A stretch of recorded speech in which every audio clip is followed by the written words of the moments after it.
Shalom. Shalom Arav. Bonjour. Shalom, shalom. C'est bon, on peut commencer? Kol Tov. Bien, Shavua Tov Arav. Shavua Tov, Chodesh Tov Lekulam. Je vais commencer par lire, comme ça on est sûr d'avoir avancé au niveau du texte. Je commence à lire le texte. On résume, vous devez répondre à la question que je vous ai posée la semaine dernière et j'explique le texte qu'on a lu. On y va. On est, par rapport au texte, attendez, Ken. On est arrivé à la réponse des questions du Chaver après l'exemple qu'il a été donné au sujet du roi d'Inde.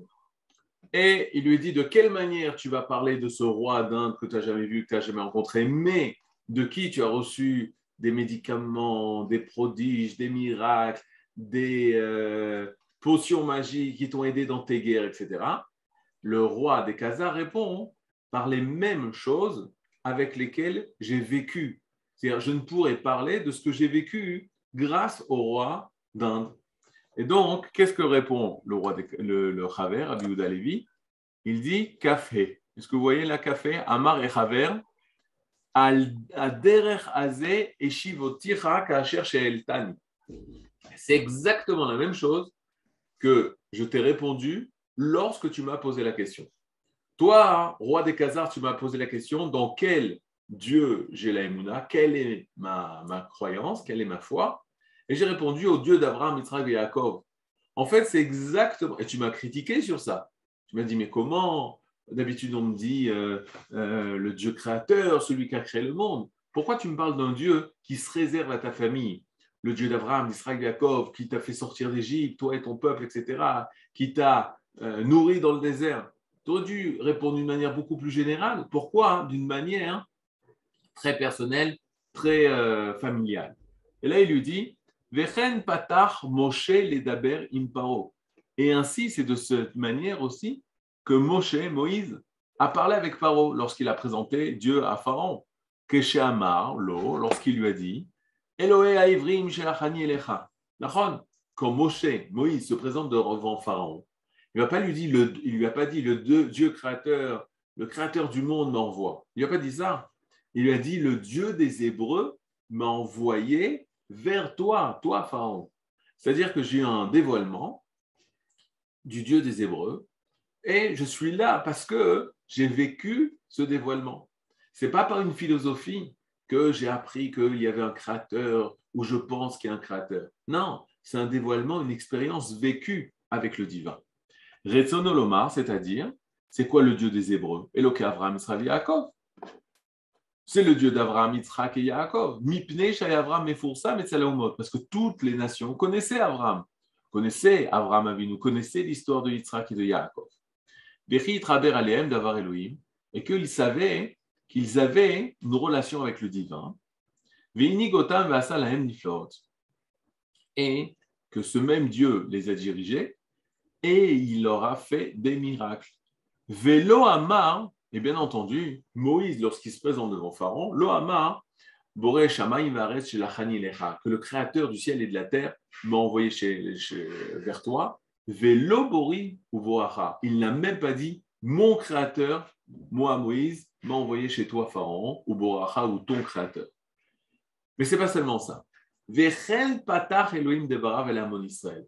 Lorsque même Dieu lui-même se présente pour la première fois en public dans l'âme Israël, lorsqu'il va parler au peuple d'Israël le jour de Shavuot, lors des 10 commandements, la première parole qu'il va dire, c'est Anochi Hashem Elokecha, Asher hotzeticha mi'eretz Mitzrayim.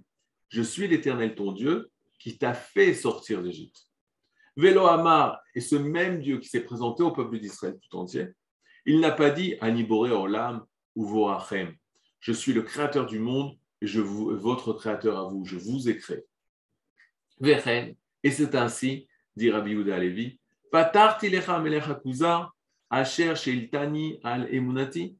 C'est de la même façon, de la même manière que Moshe, que je me suis présenté à toi et que j'ai répondu lorsque tu m'as posé cette question sur ma émouna, sur ma croyance. Ashivotira mashani chayav bo. Et je t'ai répondu ce que je suis obligé, chayav bo, vechayavim bo kol kal Israël. Mais pas seulement moi, tout Israël.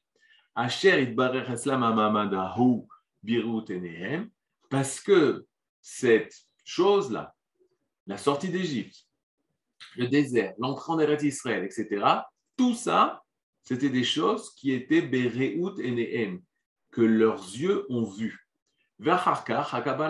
Et ensuite, il y a eu la transmission, Anim Shechet Shikemare Ainaim, qui a continué de génération en génération, Kemare Ain, comme et cette transmission-là, ça remplace la vue de l'œil. Il faudrait expliquer tout ça. Bien fait.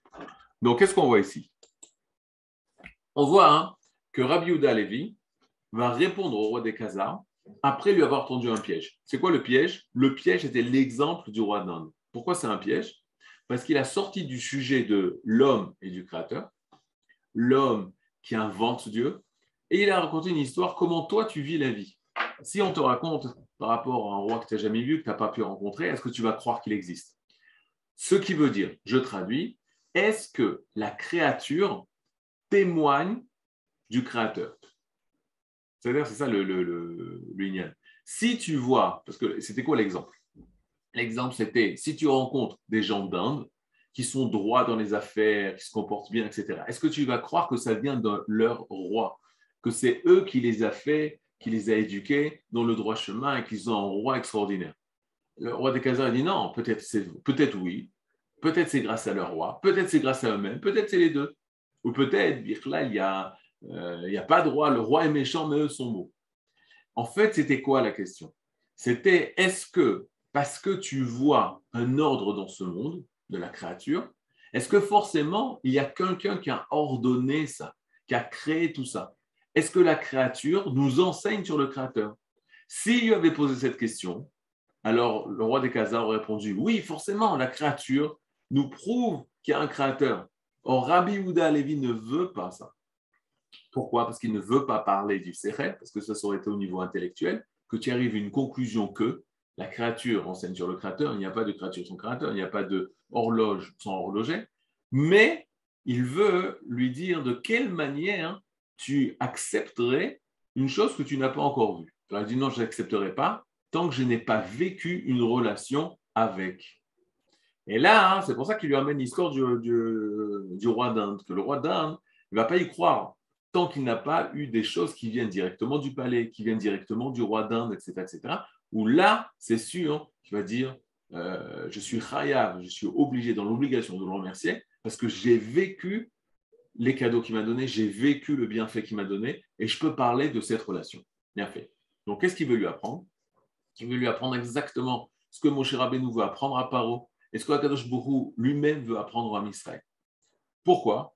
Parce que quand Akadosh Borou dit, Rabbi Yehuda Levi, il s'est dévoilé au peuple d'Israël, il a dit, je suis Dieu qui t'a fait sortir d'Égypte. C'est-à-dire, on va parler dans la Torah, par rapport à la Emouna, d'une chose qui a été vécue. Et on a expliqué, on a commencé à donner une définition, que le mot Emouna, c'est une des asagot, c'est une des capacités de comprendre les choses qui sont à l'extérieur de nous, comme le sechel, la faculté que nous avons de comprendre au niveau intellectuel, comme le regesh, comme la faculté que nous avons de pouvoir voir, entendre, toucher, etc., par les cinq sens ou au niveau de l'émotion, nous avons aussi une faculté qui s'appelle la Emouna. Cette faculté tout à fait particulière, cette Emouna, ce n'est pas penser la chose. La Emouna, ce n'est pas voir ou entendre ou toucher ou s'émotionner sur la chose, mais c'est vivre la chose dans laquelle tu as la Emouna. Donc là, vous avez déjà une première définition. Première définition, la Emouna, c'est vivre la chose dans laquelle j'ai la Emouna. Vous savez? Et je vous avais posé la semaine dernière une question, vous devez répondre. De quoi je vis? Vous vous rappelez cette question? De quoi je vis? On avait répondu, je ne me rappelle plus en fait. On avait répondu. Alors, on avait répondu, je vis. Ah oui, on avait répondu, ensuite il y avait une deuxième étape. Je vis de l'existence. Ok? Ani chai. Anichai, Me'ahavaya. Bon, même si vous ne voyez pas, je vous dis qu'est-ce qu'il y a marqué. Anichai Me'ahavaya. Je vis, Anichai. Chai, ça veut dire lichiot, ça veut dire vivre. Anichai, je vis, mais de Ha-Havaya, de l'existence. La semaine dernière, j'ai dû vous dire Anichai Me'achaim. Je vis de la vie. Toute personne vit de la vie. Maintenant, écoutez bien. Si je dis que je vis de la vie, cette connaissance-là, est-ce que c'est une connaissance au niveau de l'intellect? Est-ce que c'est une connaissance du sechel? Est-ce que c'est une connaissance au niveau du regesh? C'est une connaissance à quel niveau de mes facultés? Allez. C'est une connaissance à quel niveau? Est-ce que lorsque je dis je vis de la vie, c'est-à-dire c'est sechel ou c'est regesh? Regesh. C'est regesh. Ok, je sens, j'ai des sentiments que je vis. C'est au niveau du cœur. C'est au niveau du cœur. Ça veut dire quoi ça? C'est de l'émotion, alors regesh aussi. Oui, gamme. Gamme. Ok. Quoi d'autre? Je sais que je vis. D'abord, tout le monde est d'accord que ce n'est pas du sechel, ouais? C'est pas parce que j'ai une preuve que je vis, alors je vis. Est-ce que ça vient du regesh? Ouais. Alors, je vais vous dire ce que le Rav dit. Vous pouvez ne pas être d'accord. Mais c'est la base. Il y a sechel et regesh. C'est seulement des serviteurs de la Emouna. La Emouna, c'est beaucoup plus haut que ça. C'est ça? Au niveau de quoi? Au niveau du Emet, de la vérité. Ou, je vais le traduire différemment, de cette certitude. Toute chose que je vais prouver au niveau du Sechel, ou même au niveau du Regesh, ce n'est pas du tout objectif. C'est subjectif, c'est peut-être, c'est safek, même les preuves les plus grandes que les philosophes vont avancer ou que les scientifiques vont avancer, c'est uniquement safek. Le Sechel ne peut produire que du doute, et la Emouna, c'est de la certitude. Il est clair que pour nous tous, le fait de vivre, c'est une certitude qui est en nous, qui est au-delà de toutes les autres connaissances. Ce n'est pas parce que je me touche, je me vois, je m'entends que je vis. Et là, cette certitude de vie, c'est tellement simple, tellement basique, tellement primaire.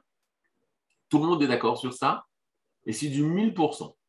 On est à 1000% certain et sûr de sentir. Alors, vous pouvez utiliser le mot sentir. C'est vrai que le Rav Kook dit le Chouch Haemouna, le sens de l'Haemouna, mais il ne dit pas en fonction des 5 sens. Peut-être c'est le 6e sens, peut-être c'est le 10e sens. Mais c'est au-delà de tous les sens. C'est la certitude, c'est une certitude qui me remplit. Mais c'est là. Maintenant, regardez. Quelles sont les choses envers, comme j'ai dit, la Gdara, la définition, première définition, c'est que la Emouna, c'est vivre la chose vers laquelle j'ai la Emouna. Quelle est la première chose que l'homme vit, l'homme qui a la Emouna? Attendez, je suis la fenêtre.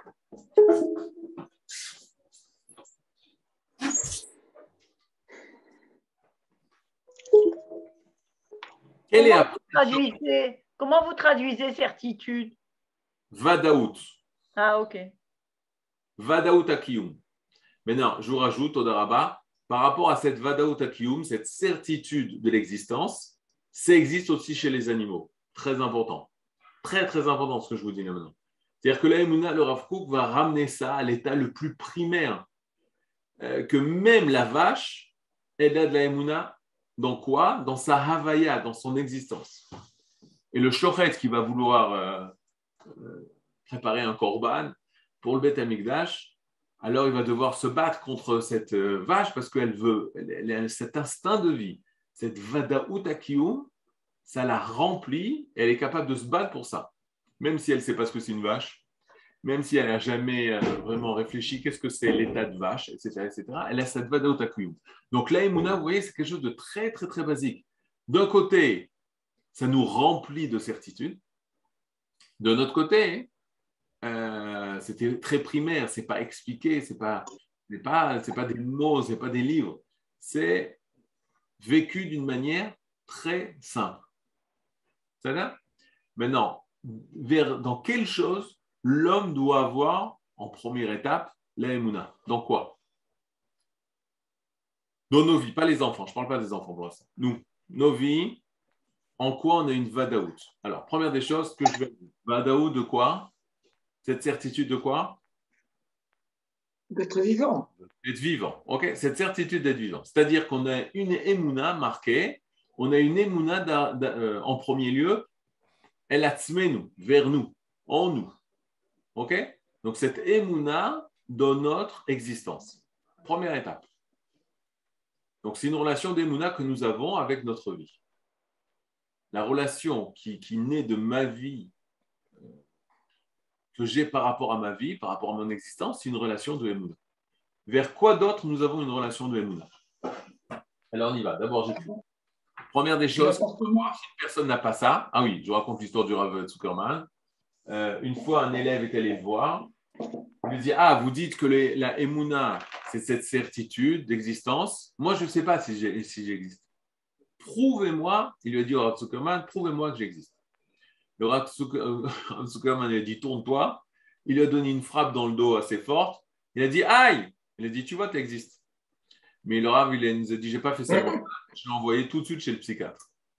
Parce que si une personne arrive dans un doute s'il existe, c'est vraiment, vraiment, vraiment, vraiment très grave.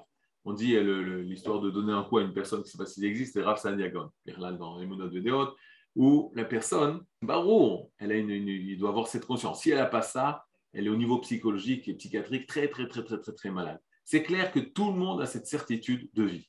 Même si, parce que les Français ils étaient très forts en philosophie, peut-être c'est un rêve. Peut-être c'est du zoom. Peut-être ma vie, c'est du zoom, c'est du virtuel, ça n'existe pas. Même si c'est comme ça, c'est moi qui vis la chose. C'est moi qui vis cette chose-là. C'est-à-dire? Et même des fois, tu vis des choses dans des rêves, etc. Tu y crois, mais tu as cette certitude que tu vis la chose. Donc, c'est best-seller. Vers quoi d'autre ou par rapport à quoi nous avons aussi et nous devons avoir aussi de la émouna? Pourquoi? Je l'explique très simplement. De la même façon que l'exemple que je viens de donner, qu'une personne n'a pas de émouna envers sa vie, c'est-à-dire n'a pas cette certitude de vie. Si une personne n'a pas cette certitude de vie, il ne va pas pouvoir vivre correctement. Et il y a un autre rapport de émouna que nous devons avoir avec, vous allez me donner la réponse, que s'il n'existe pas, alors la personne a un problème de dévoiler sa vie, de réaliser sa vie. Alors dites-moi vous. Avec les autres. Ah, avant les autres. On a des parents. Moi, je pense, quand je pense, c'est vivre eux. Vivre eux. L'expérience, non. Expérience de quoi? J'ai entendu le mot. Vous avez quelqu'un à répondre. Abba veima. Expérience. Abba veima. Papa et maman. Papa et maman, l'enfant ne se pose pas la question, prouve-moi que, pas du sechel, pas du regesh. Il a cette certitude où chai est aorim chez nous. Il vit ses parents. C'est un fait qu'il vit. Ramban, Nachmanide, dans les Aseret Adibrot, sur les 10 commandements, dans le paracha de Yitro, sur la paracha de Yitro, il va dire le commandement d'honorer ses parents. Quel numéro sur 10? Hamsa, c'est le 5. Dans la colonne de droite ou de gauche? Dans la colonne, ça dépend comment tu tiens les lourotes, mais c'est dans la colonne de Ben Adam, la Makom, entre les mitzvot entre l'homme et Dieu. Pourquoi? Réponse du Ramban, Nachmanide, il dit de la même façon qu'on doit avoir la Emouna Be'avinu Arishon, alors on doit avoir la Emouna Be'avinu Acharon. Et c'est notre sujet. De la même façon que nous devons avoir la Emouna dans notre premier père, c'est-à-dire Akadosh Borou, nous devons avoir la Emouna dans notre dernier père, qui sont nos parents. Et ça, c'est vivre la vie correctement. Si Chazve Shalom, il y a un problème entre enfant et parent, l'enfant par rapport à ses parents, l'enfant par rapport à son père, par rapport à sa mère, qu'il ne vit pas ça, qu'il l'ochai et taorim shelo, qu'il ne vit pas ses parents, qu'il ne dévoile pas ses secrets à ses parents, qui ne leur fait pas part de sa vie, qui ne le, etc., etc. C'est-à-dire que lui, il a un décalage de vie par rapport à ses parents. C'est un manque terrible au niveau de sa vie de Chaim, parce qu'on ne parle pas d'études, on parle de Chayut, de vitalité de vie. Ce n'est pas une fois papa et maman ils m'ont donné la vie et ensuite je fais ce que je veux et je me sépare d'eux et je ne les connais plus, etc., etc., etc. Non, c'est un neshama shelahem, c'est un neshama shelahem. Mais Rav, Leur neshama à eux, c'est ma neshama à moi. Et par conséquent, l'enfant doit vivre la neshama de ses parents. En Achon, c'est des fois des cas très difficiles, mais c'est un problème chez l'enfant. C'est un problème chez l'enfant, plus que chez les parents. selon ce que vous expliquez, Rav, La relation avec ses parents, c'est un problème chez l'enfant, plus qu'avec ses parents. Ken? selon ce que vous expliquez, c'est peu importe si c'est les parents biologiques ou pas, alors. C'est l'histoire de la relation vis-à-vis que j'ai la personne, si c'est son père qui n'est pas biologique, qui l'élève. Le problème, c'est ça. Le problème, c'est ça. Là, je te parle ma mâche de vie. Biologique, c'est-à-dire celui qui Biologique. Ah ouais, d'accord. Il ne peut pas y avoir la même relation avec un père non biologique. Il y a cette relation vécue que je vis. Par rapport à ce qu'une personne a dit, les autres. Ça va être les autres qui te font du bien. Une fois que tu te sens bien, mais tard, tu dois les aimer, etc., etc. Mais là, je parle pour l'instant de la situation la plus simple. Les parents, qui s'occupent de l'enfant et qui sont les parents biologiques. Par eux est passée la vie. Et donc, on parle que de la naissance, donc on ne parle pas du reste. De la naissance elle-même, c'est tout. Non, même s'il était abandonné. Ouais. Même s'il était abandonné. J'ai vu devant mes yeux, une histoire, une personne qui racontait l'histoire terrible de ses parents. Ok? Bon, c'est des histoires tristes des fois, malheureusement des parents. Le père a failli assassiner la mère, et une fois, deux fois, trois fois, l'enfant, il a protégé la mère, il avait 8 ans. Le père, pour éviter de tuer l'enfant, il est parti. Depuis, il n'a plus revu. Ok? À 13 ans, il va chercher son père. Vous vous rendez compte? À 13 ans, il va chercher son père pour l'inviter à sa bar mitzvah. Pourquoi? Parce que l'enfant, il a besoin de ça. D'accord? Mais on va lui dire à 13 ans, à 12 ans, regarde ce que ton père il est, regarde ce que ton père a fait. Mais lui, ça ne l'intéresse pas. Lui, il veut cette relation. D'accord? Mais c'est à partir de l'adolescence où il commence à être intelligent. Alors, il commence au niveau du sechel, refuser ce que la Emouna, elle demande. Et qu'est-ce qu'il a fait? Donc, à 13 ans, il a retrouvé sa famille de son père. Et son grand-père lui dit mais ne va pas voir ton père, il ne te veut pas, on ne te veut plus, reste avec ta mère. Après ce que ta mère l'a fait à ton père, elle n'avait rien fait, mais on ne veut plus vous voir. Et l'enfant, il était très triste que son père n'ait pas allé à la bar mitzvah.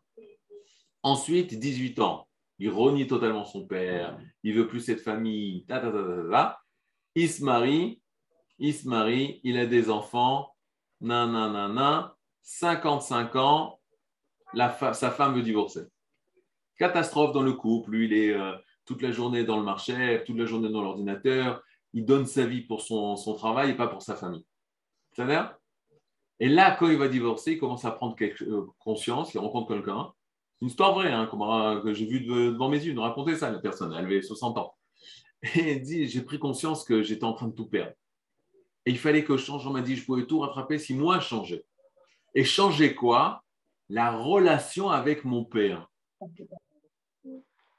C'est-à-dire, si moi j'arrive à changer ma relation avec mon père, je change ma relation avec ma vie, moi-même, ma femme, les enfants, et je récupère tout le monde. Maintenant, le problème, c'est quoi? C'est que le père est mort. Mais la halakha, elle n'a pas peur de ça. C'est que même si une personne elle est morte, tu peux lui demander pardon, tu peux faire tout un travail. La neshama est là. Bêta, la neshama, elle est.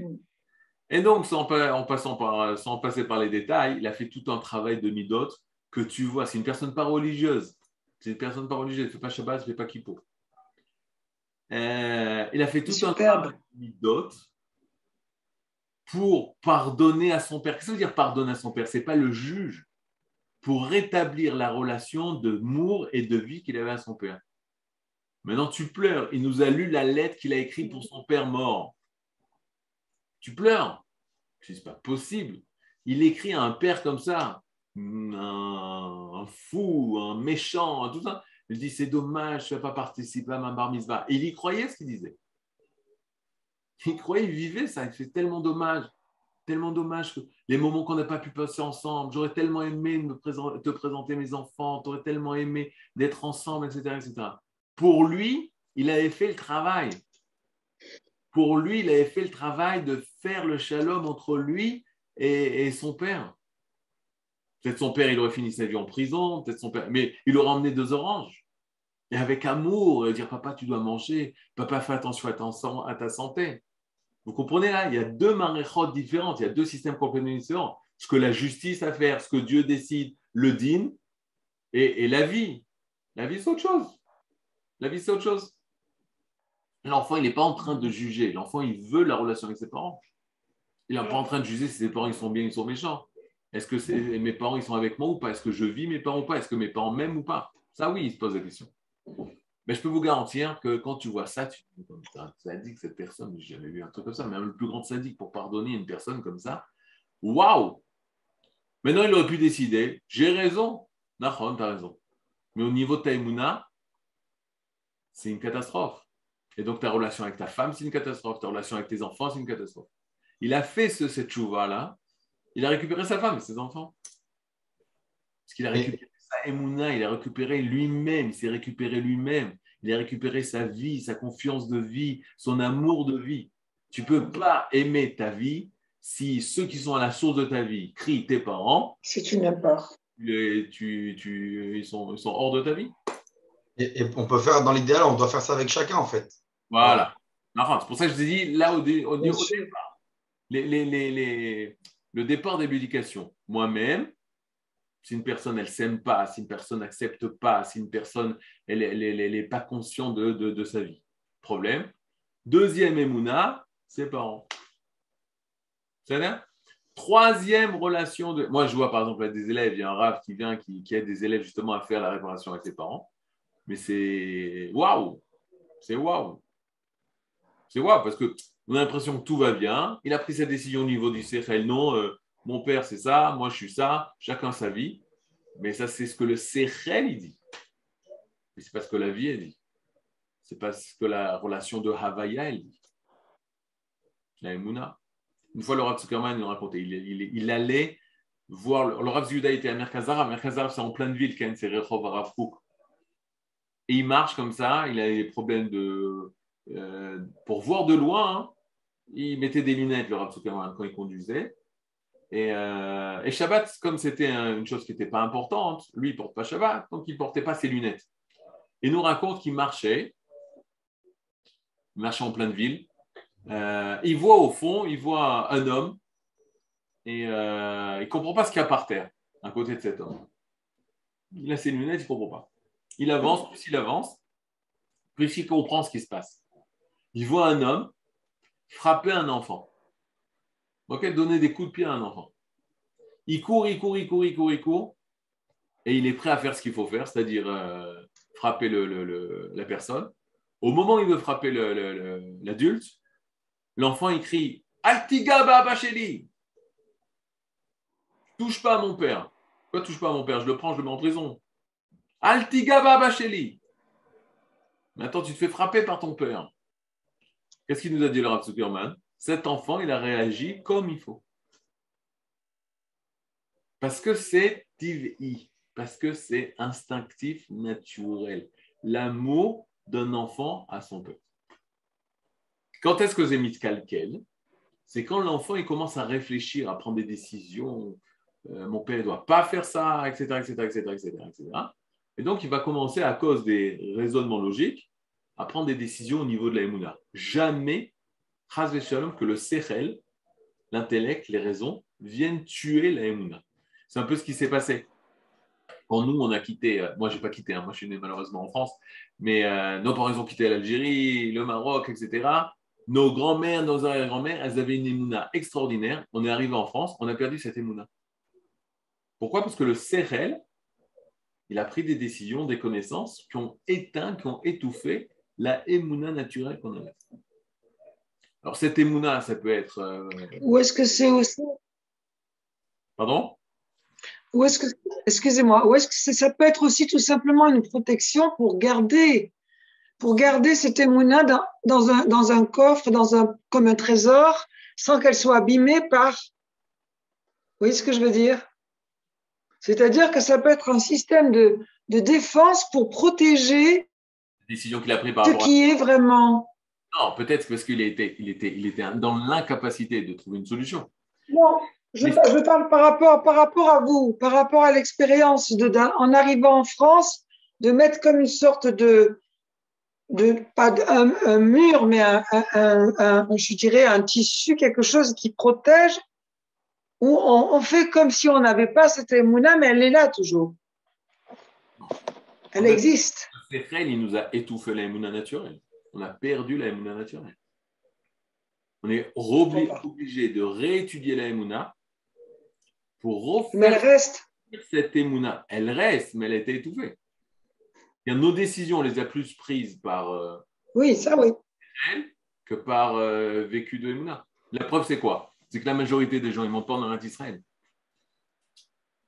Si on avait une émouna claire, ce qui arrive, c'est la troisième étape. La troisième étape, la troisième relation Ça, c'est autre chose. que nous devons avoir, c'est par rapport à notre peuple. Alors, on y va.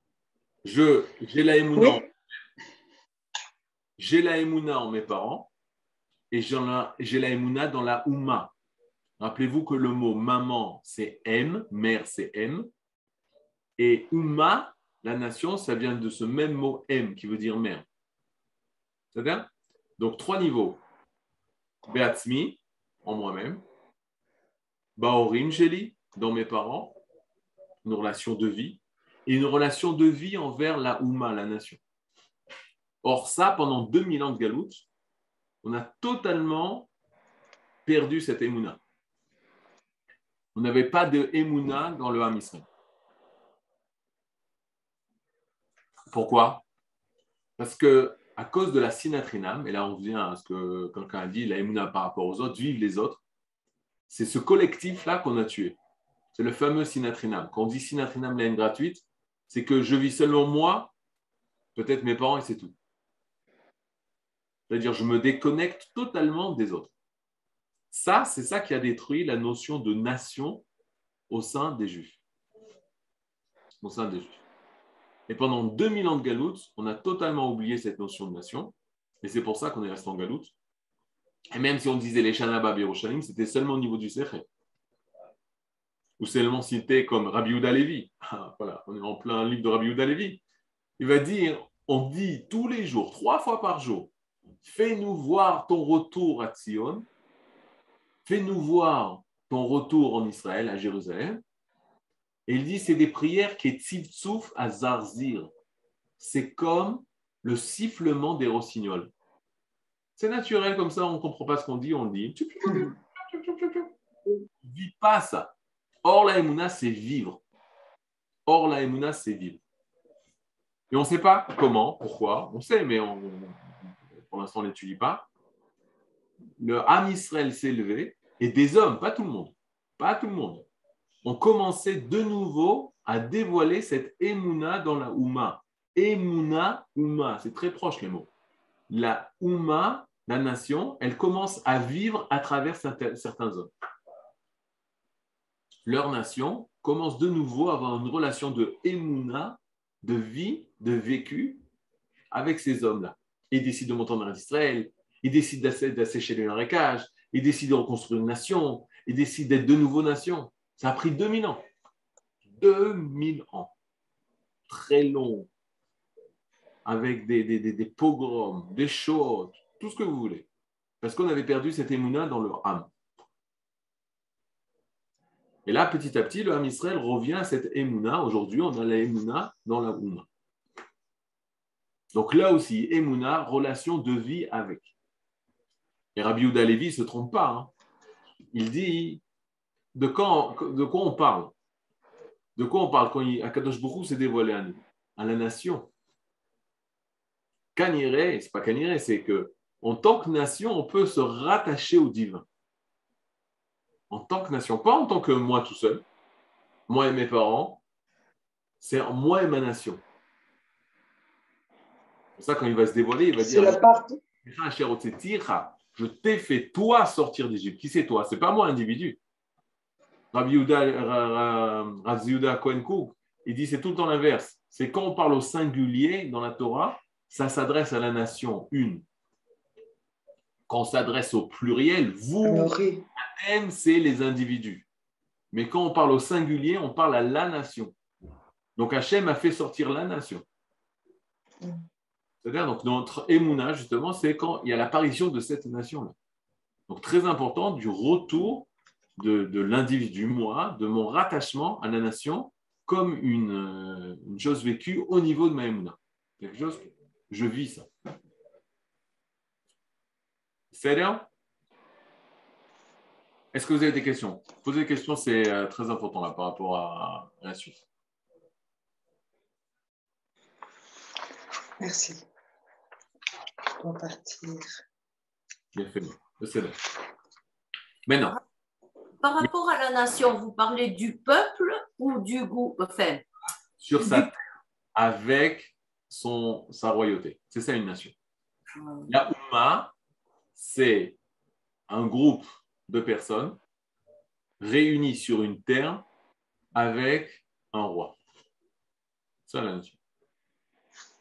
Donc c'est de ça que je parle. Je ne parle pas des Juifs. Les Juifs, ils peuvent être dans l'exil, ou ce qu'ils appellent la diaspora, la dispersion. Nous, non, on parle de vécu de nation. Rachi vivait à la nation, mais il était emprisonné. Emprisonné, quand il était en France, il ne pouvait pas monter. Il y avait les croisades, il y avait Godefroy de Marac, de Bouillon. Donc c'était un problème. Mais lui, il voulait à tout prix monter en Eretz Israël. C'est pour ça que la notion d'Eretz Israël, c'est pas. Souvent, je rencontre des amis qui n'ont pas étudié dans les mêmes yeshivot que moi. Ils me disent ah, vous faites de la Vodazara sur Eretz Israël. C'est l'Eretz Israël, c'est important. Mais nous, la Vodazara, vous faites. Eretz Israël, Eretz Israël. Quand on parle de Eretz Israël, quand les élèves du Rav Kook parlent de Eretz Israël, ils parlent de la nation. C'est sûr que Yerushalayim, c'est une ville magnifique. Tveria, c'est une ville fantastique. Tzfat, c'est fantastique. Même Tel Aviv, fantastique. OK. Mais on ne parle pas de la poussière d'Eretz Israël, même si c'est important d'en parler. On parle de la nation. En dehors du pays d'Israël, on n'est pas une nation, on est un peuple. On revient en Eretz Israël, on redevient Goy. On est parti en galoute parce qu'on ne voulait plus être Goy. On revient en Eretz Israël pour être enfin le Goy qu'Akadosh Baruch Hu veut. Goy Echad Ba'aretz, c'est un pasouk. Le Zohar dit c'est seulement quand on est en Eretz Israël qu'on est une nation, une, Goy. C'est-à-dire, maintenant c'est sûr que ça choque les Juifs. Toute leur vie, on leur a dit il ne faut pas être Goïm, il ne faut pas être les Goïm, mais il faut être Goy. C'est un peu spécial. Ah, c'est le but, de retrouver le Goy. Retrouver le Goy qui est en nous, cette nation. C'est là. Maintenant, on a dit, très bien, je vis, maintenant on reprend, la première émouna que j'ai, la première certitude, c'est par rapport à mon existence. Je vis la vie. Et tout le monde rigole de ça parce qu'il dit, c'est évident, je vis la vie. Bon, j'ai rien dit, je vis la vie. OK. Maintenant, je vous pose la question. D'où vient la vie? Je sais que vous êtes, c'est dimanche, le premier jour de la semaine. Vous venez de sortir de la date de Shabbat, mais c'est une question importante. D'où vient la vie? Réponse, je ne sais pas. C'est infini, indéfinissable. Personne ne pourra donner une définition d'où vient la vie. Je ne sais pas. L'existence, on ne sait pas d'où vient l'existence. L'existence, c'est un fait que personne ne pourra expliquer. Ça marche? Maintenant, on a expliqué la semaine dernière l'histoire des noms. Vous vous rappelez l'histoire des noms? Les noms, on a dit, première explication, oula, il est tard. Première explication, l'histoire des noms, c'est la relation que j'ai. Ok, c'est Abba Sheli. C'est-à-dire, qui c'est? C'est Abba. La relation que j'ai, c'est père et fils. Qui c'est lui? Moi, je vous avais dit que j'avais plein de noms, frère, mari, papa, enseignant, etc. La deuxième chose, c'est le tafkid. C'est aussi le tafkid, puisque c'est la relation. c'est aussi la fonction. C'est Abba, et donc il a un tafkid de Abba. C'est papa, il a un tafkid de père. Il a fait mal. Maintenant, regardez bien. Si je veux parler de l'infini, okay, dont je reçois la vie, c'est-à-dire je reçois l'existence de cet infini, de cet indéfinissable que je ne peux pas définir. Donc je ne connais pas, je ne sais pas qui c'est. Qui me donne la vie, je ne sais pas qui c'est. Je vous assure qu'on ne sait pas qui c'est, on ne peut pas savoir qui c'est, on ne saura jamais qui c'est. Maintenant, malgré tout, on est dans le monde de l'homme qui veut donner des noms et des définitions. Quelle définition on va lui donner? Ben, c'est très simple. Je vais l'appeler de quelle manière? Alors, regardez.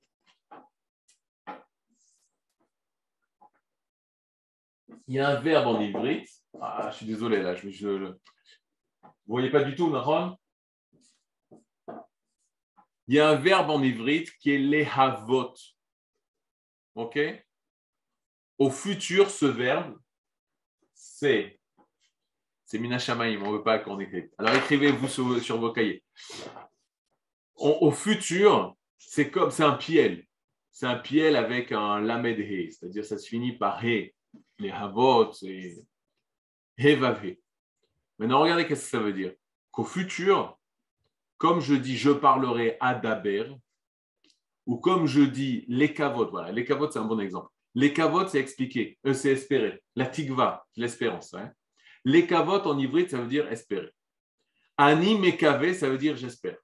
Au futur, je dis akave, tekave, yekave. J'espérais, tu espéras, yekave, l'espéra. Avec kouf, vav, he. Maintenant, il y a un autre verbe, les havot, que j'ai écrit ici. Au présent, c'est ani mehave. Au futur, ani ahave, ata tehave, hu yudke vavke. Vous l'avez? C'est quoi? Allô? Ah, ben Todaraba, super. Les havot. Maintenant, fais attention quand tu l'écris, le troisième. Ouais? Have, tu peux l'écrire. Aleph, he, vav, he. Ahave. Je, au futur, de ce verbe. Je ne vous ai pas dit ça veut dire quoi pour l'instant. Maintenant, tu peux écrire Yaakov, tehave. Tu peux l'écrire ça. Tet, tav, slicha, he, vav, he. Et ensuite, tu écris yud, ke, vav, ke avec des tagim. Yud, tag. He, tag. Yud, tag. Voilà, super, comme ça.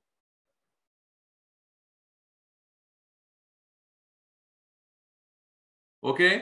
Donc là, vous voyez, Yud Kevavke, le fameux tétragramme, le Shem Amephorach, le Shem explicite de Dieu, etc., etc. Anochi, Yud Kevavke, il s'est présenté en tant que Yud Kevavke. C'est quoi ce Yud Kevavke? Ben, c'est la troisième personne du futur du verbe lehavot. Que veut dire lehavot? Donner l'existence. Donner l'existence. Ahave veut dire je donnerai l'existence, Tehave, tu donneras l'existence, Yud Kevavke, il donnera et ne cessera de donner l'existence. C'est-à-dire que la émouna que j'ai, okay, je vis de l'existence, je vis ma relation avec Yud Kevavke. Pas avec Elohim, pas avec Boré Olam. Première des choses, Mishemehaveoti, celui qui me donne cette existence. Bezrat Hashem, on continuera la prochaine fois. Shavua Tov, Besorot Tovot.